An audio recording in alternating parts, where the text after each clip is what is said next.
people to bet on government action and on markets where there is one individual that controls the outcome of the bet. These are fundamentally corrupt markets. They are rife with insider trading, and they offer incredibly perverse incentives, especially inside government, for government actors to push official decision-making towards their financial interests.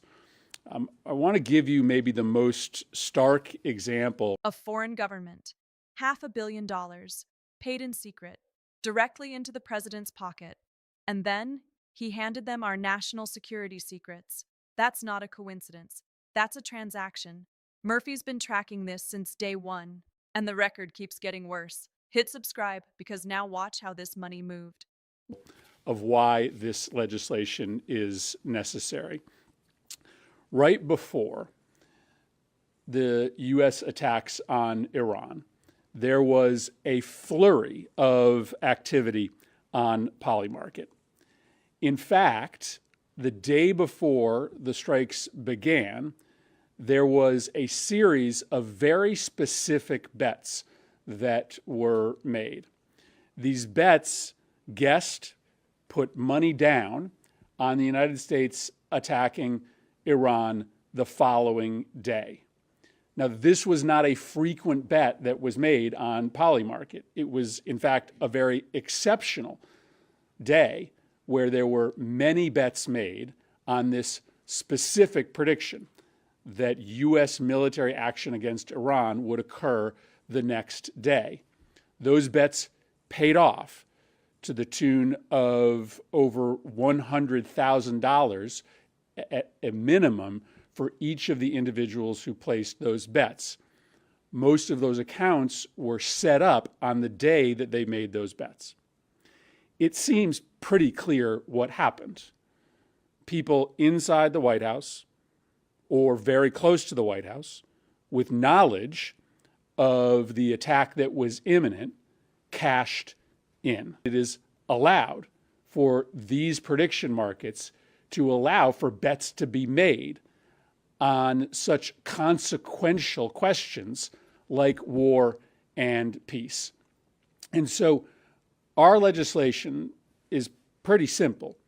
It simply says that these markets cannot allow people to make bets on government decision-making and, frankly, on other instances where there is one single individual who controls and knows the outcome of a market. I'll give you another example, much more benign, but still fundamentally corrupt. You can place bets today based upon what words a particular politician or celebrity will say in public remarks. Well, of course, there's one person who knows the answer to that question, the person making the speech. And there's a series of people around that individual who know the answer as well. So when people know how a bet is going to play out, it's an easy opportunity for them to make money. But these markets make it seem as if these predictions are on the level. They are not. And so gullible consumers get conned into placing bets on markets where the outcome is knowable, where they are essentially bound to lose. So I'm glad that we are able to come together, House and the Senate, and introduce this legislation. I think it's long overdue and urgent. Urgent because these markets are exploding. Urgent because the Trump administration is clearly making money off of these markets. Urgent because the harm isn't just to consumers, it's to every single citizen. Because think about what's happening inside the Situation Room. There are likely people who have placed bets on whether the United States is going to take a particular military action overseas. And they are inside Trump's White House, giving advice to the president, not based on what's best for national security, but based upon what will make them money. That's unforgivable. And it's why we need to pass this legislation now. Finally, before I turn it over to Greg, let me just sort of step back for a second, and ask a question. What happens to us spiritually when every moral question in this country just becomes a market? Right? Don't we lose something? Don't we rot a little bit inside when the question of famine in Gaza isn't a question of what's right and what's wrong, but whether you can make money or lose money? I think it's really important that there are certain matters that are not monetized by prediction markets, whether that be humanitarian disaster overseas or the fundamental moral question of whether we go to war or not. Those heavy, weighty public policy questions, steeped in questions of morality, become empty and corrupted if they just become a money-making opportunity for people. So I'm glad to be here introducing this legislation. I hope that there'll be bipartisan support. Obviously, there's a flurry of these bills being introduced right now because the activity is ramped up so quickly. But in talking to my Republican colleagues, many of them see the grave danger here as well. And while they may be a little bit slower to introduce these bills, I do think there's an opportunity for us to be able to work together here. At least I hope so. So let me turn it over to Greg. Thank you, Chris. I really want to thank Senator Murphy for his really important leadership on an issue that becomes more urgent by the day. Right now, America is facing a corruption crisis. After promising to drain the swamp, Donald Trump has ushered in the most corrupt administration in American history. And across the political spectrum, Americans are fed up with a government that over and over and over again answers to the wealthy and well-connected instead of ordinary people. This bill is about cracking down on one of the most dangerous new venues for government corruption, and that's in prediction markets. On the day before the Iran war, 150 accounts placed highly unusual bets on Polymarket that the war would start the next day. 109 of those accounts made over $10,000 betting on the war. 16 made over $100,000, and one person made nearly $500,000. $500,000 from betting on the start of a war that has cost billions of taxpayer dollars, over a dozen lives of U.S. service members, and countless more civilians. While working class kids were getting sent to fight and die in the Middle East, others were cashing in, and they either got very lucky or they were privy to very secret inside information. I expect most Americans don't need a list of the reasons why this is wrong and dangerous, but let me give you just a few. We shouldn't live in a country where someone's sitting in the Situation Room making decisions about whether to invade or to bomb, decisions about war and peace, life and death, that those decisions could be driven by the fact that they have hundreds of thousands of dollars riding on the decision. We shouldn't live in a country where government officials or well-connected people can make money off of secret information that is supposed to be used in the public interest. And we shouldn't live in a country where a foreign power can guess what Donald Trump is going to do next by going to a betting market. While we don't know the names of the people who, with insider information, correctly bet on the Iran war, we do know that, like with basically every other corruption story in Washington, D.C., that the Trump family is getting a cut.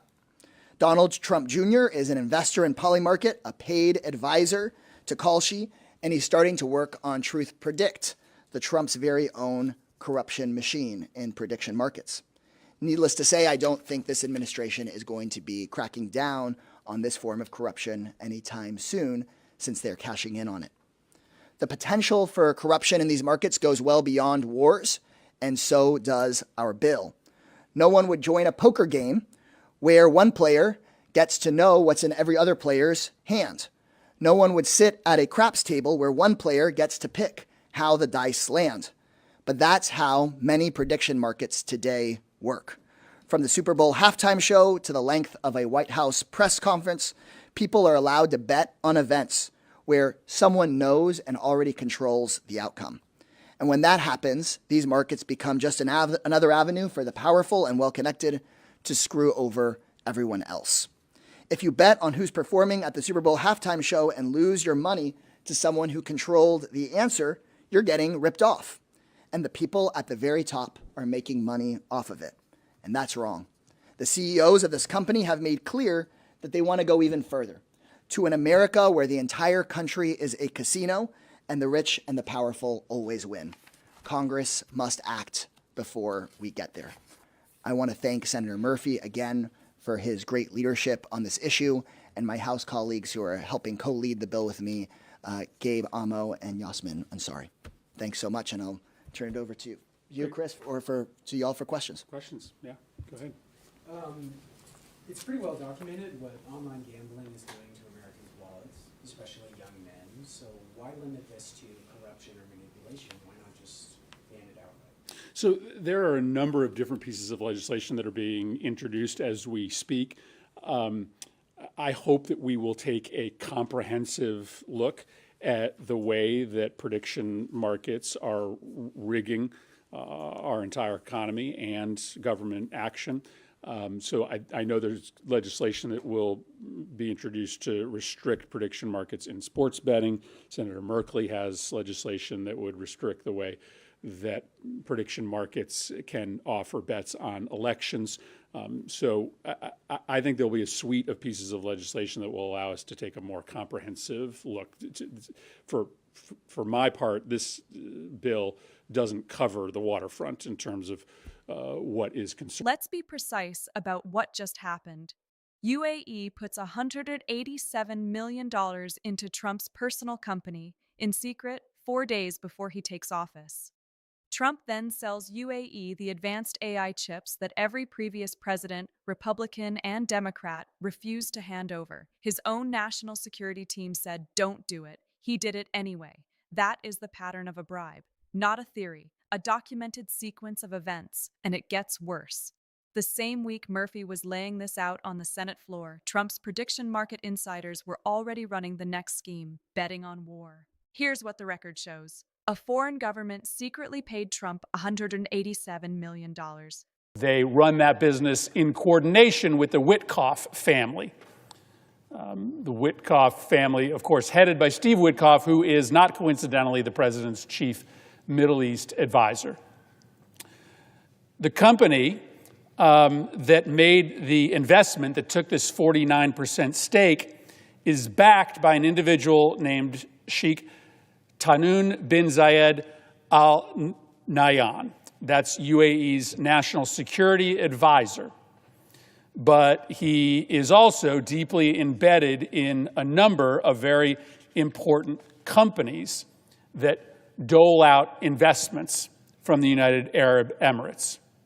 One of the companies he is involved in, Tahnoon is involved in, is an AI firm called G42. Okay, this is all important to understand the scope of what we just discovered over the weekend. On behalf of this company, G42, Tahnoon has been arguing that the United States should sell G42, a UAE company, our most sensitive AI chips. We have not sold this hardware to UAE in the past.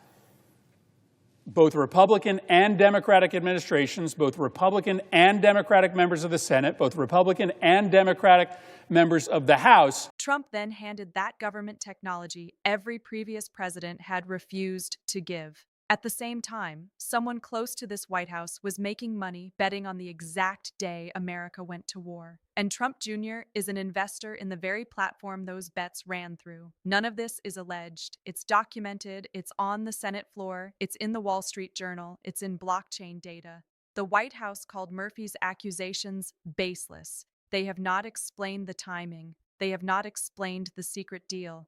They have not explained who made $500,000 the day before the Iran war started. Murphy said it directly. The rule of law is coming back. And when it does, the people who turn the Situation Room into a casino are going to have to answer for every single bet they placed. That clip isn't going away. Neither is the paper trail.